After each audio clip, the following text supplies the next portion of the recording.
Alright guys, what's going on? So, got some mods on the Blazer. Did the LED lights all the way around. I did LED lights in the gauge cluster. And the one thing I want to show you guys, I haven't seen a video on S10s that actually people go through and do this. I've seen them do the block offs, but I haven't seen a swap yet. There's a lot of guys that show the box and everything, but it's out of a 93 and down or Camaro from the 80s, or stuff like that. So this is actually from a 96. So what I'm going to show you is an AC delete. Now you guys are probably wondering why I did that in the first place. My stuff actually broke. The compressor went on me, some other stuff, and that's just money I don't feel like spending. So like I said, compressor's out. Now the way you run the belt, you can either do it factory, which, sorry about the shoddy camera work here guys. It's very bright outside and my phone's not used to it. Alright, there you go. So on the diagram it shows you what you're supposed to do, shows you where non-AC is. That pulley right here goes right there. And as you can see, there's no pulley. So how did I do this? Well, what you do is go to the parts store and you ask for a 6PK2145. The belt's on Rangers, stuff like that. You got about 1.5 inches of clearance to the actual water pump / fan pulley, so that'll help you out. And so to be able to do this, to put the box in, let me try to clean that real quick, see if I can. Alright, like I said, it's bright. I'm doing my best here. You gotta take the battery out, you gotta take the computer out, you gotta take the jug out. Once you do that, you take the inner fender out. There's a bolt here. There is bolts up this way. Underneath of here, there's 2 big bolts. You can't miss them. Excuse me. Sorry about that. So there's 2 bolts here. There's 2 bolts in the door jamb that hold the fender on. You have to pull this fender out. Now you're probably thinking I'm crazy here, but it's mainly for the fact that up this way, there's a bolt up in here. That bolt right there. Yeah, trying to get that with the factory box in there is ridiculous. There's another bolt below it. There's a couple more down there. There's a bolt right here. There's a bolt right there. There's a bolt behind the transmission dipstick. Right there. There's a stud down here, 2 of them actually. There's, like I said, a couple more bolts up there. Once you get that out, this, like I said, is from a 96, and the ones that I seen were actually from an older 93 and down or Camaro G-body, and those ones you have to do a lot of work to. This one, if you can find a 96, you literally plug the connectors in. That's it. If you find one with a good blower and a resistor, it will work. This is a 98. I'm assuming this will work on any models as long as it doesn't have the auto control. Auto control, you're going to have a big box.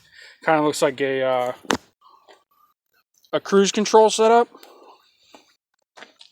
You know, something like this. It'll be a box like that. And that'll be actually on your factory unit. And that'll be what actually, thank you son, went away so I can get a better video. That'll actually hurt you in doing this, because you'll have to do a lot more things to it. Now, like I said, the connectors bolt right on. The other ones, you have to cut stuff to fit the resistor box. You have a different blower motor, different connector for the blower motor. I think different wire connector for some stuff. So this way, it just bolts in and you're done. Now, once you do this, you gain so much more room. I can do all my spark plugs on this side. I can change the manifold on this side. So it just makes it easier in the long run for you to get stuff done on your vehicle, on the passenger side at least.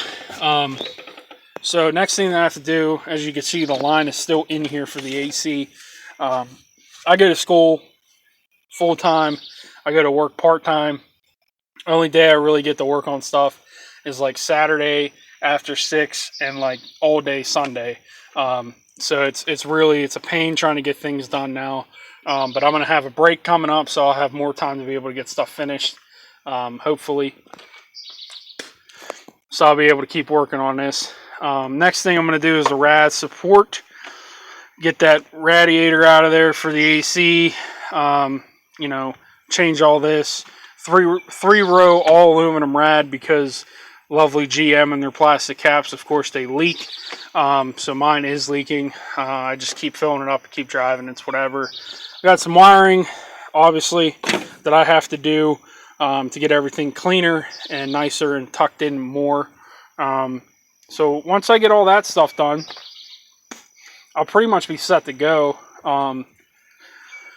forward with whatever I want to do. If I want to throw a set of headers on this, you know, if I want to do a turbo build, if I want to swap the motor out to a V8 now, I have the clearance, which is also one of the reasons guys do this, is because they want to do the V8 swap.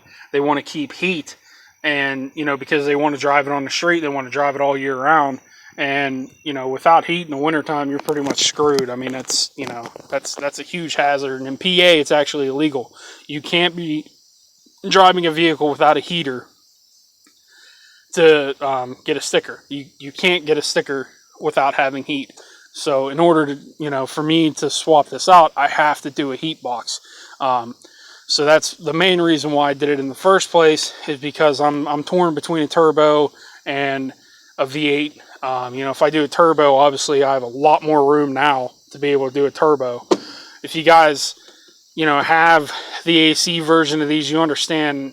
I mean, it literally comes out to like here. It's huge. You know, and it's a lot of unnecessary weight, especially if you don't have the AC like I don't. You know, and it's just, I know it's only, you know, probably ounces, but still, I mean, like, you know, you got a rad in there, you got your blower motor, you have your resistor, you have the condenser that sits on the end of it, you have all the lines, you have the one in the front, you have the big compressor over here, you know, you got it's just, once you get into it and you start realizing the little things, that starts making everything better and more beneficial for the fact of you doing it in the first place. So what I'm going to do now is I'm going to shut the hood. I'm going to show you that because I got that at the junkyard the same day that I got the heater box. As you can see, it is a cowl hood. It's a real cowl hood. It's not some hacked up homemade job. It's an actual hood. And I scored this thing, man. So whenever I come back in a second, I'll tell you all about that. I'll end out the video, and that'll be it. Just give me a second. Alright guys, and just like that, like I said, it'll be a second. Now, I know the paint is really shoddy on this right now, and I know there are some rust spots and stuff like that, but like I told you, I scored big on this hood. I stole this thing pretty much. These hoods online, if you guys have S10s, if you have any vehicle you're trying to get a, you know, a Pro Mod style, a cowl hood, you know, street speed, I think that's what the SS kit, I think they were calling it a street speed kit or something like that. If you're trying to get one of these, I mean, they're expensive, and especially for steel. This isn't fiberglass. That's a steel cowl hood. These things are $400 or $500 sometimes before shipping. You know, you can find the cheapo ones for 200 some bucks. I think it's like Key Parts or something. But still, the shipping on it's like $100, $200, so you're still spending $300, $400. I snagged this thing out of the junkyard the same day I got that heater box with the blower and the resistor in it, which work. Got this for $25. 25 bucks. I mean, it's got rust, it needs paint, whatever. It's 25. I saved myself like $300 to $400 by going to the junkyard. And all I had to do was buy my friend food. So I walked out of there probably spending $100 by the time I bought my friend food, and I bought that and the thing. It was like $25 for this, $2 fee to get in, a little bit towards gas, and then the heater core box. So, like I said, the hood isn't perfect. Clear coat's kind of peeling. I had a guy that was interested in my old hood, and you know, I decided to do that. But what I did was got all this shit. Buddy's driving past on a 3-wheeler. Going down the road. So that's the Instagram right there, General Mayhem Squad. That's the name of the channel too. If you guys didn't know, you just seen a video and clicked it. But yeah, as far as everything else I did to this, I did the rockers down here. Shoddy job. Those are actually from a 95 Civic 4-door that I had previous to this vehicle. Cut them, made them fit, riveted on for now. I got a welder. It's actually what I'm going to school for, is welding. So I'll be able to fix that and actually fix the rest of it too. Put some metal onto there, get everything fixed up. We're going to make bumpers front and rear for this thing. We're going to also do that for my dad's, Jay-Bird. He's also getting bumpers. I think my brother is also getting bumpers. My cousin possibly be getting bumpers. So I got a lot of work to do. I got a long list of stuff that I need to get finished. And like I said, the hood's far from perfect. Some alignment things. I think a hinge was bent or something. You know, and that's minor details once you get into it. I mean, that's the nature of the game whenever you get into building stuff and doing stuff custom and putting parts on that aren't supposed to be on the vehicle in the first place is you know, you have to make it work. There's alignment issues, you know, and stuff like that. So, I mean, like, you have to get it to fit, and you have to make it fit. So you have to have that mindset of, I want to do it, I want to get it done. And, you know, you can't go into it thinking, oh, it's cool, and I'm going to do it, it's going to take like 2 seconds. It's not. It's not going to take 2 seconds. If you say a job is going to take a half hour, add 4 hours. That's how it works. That's how it is. Anybody who works on cars knows exactly how that goes, unless it's brand new and it's made to be changed. That's about how it works. I mean, like, you know, I want to do the solid axle swap. You look at it and you're like, oh yeah, bolts on here, bolts there. You do this, you do that, and then you think about it and you're like, okay, well, what about the angle of the axle? What about the drive shaft for the front itself? Do I have to adapt anything? What about steering? Do I have to make a Y-kit? Can I buy something off of another vehicle? It's like anything you do, there's always an extra part to it. So like I said, guys, I'm going to get out of here. I'm going to give you a good look at the front, because I did do the grille as well, and new headlights, housings. I hit a deer, so, you know, is what it is. But got the grill, got the lights. Those were like $150, something like that, for that whole front setup, with the clips. So I mean, that's pretty decent. But like I said, there's a lot more work coming to this. I'm gonna get different tires, probably be lifted, some other things, and you know, just minor stuff to keep me going and keep me busy, guys. I mean, that's the one thing, you know, in life. It's the only thing you have is the things that you do. That's the only thing that's free to you, is the stuff that you do and the stuff that you enjoy. And you know, and like I said, it's not pretty, it's not nice, it's not good to look at, but at the same time, it's mine. I'm proud of it. I mean, the stuff that I did all myself. I did all the work to it myself. You know, obviously I had people help me along the way, but at the same time, I didn't pay a shop to do anything.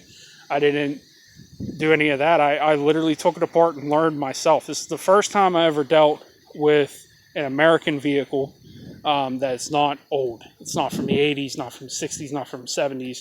You know, it's a 98 S10 Blazer. It's the first four-wheel drive I've ever had. I came from import cars before I got to this.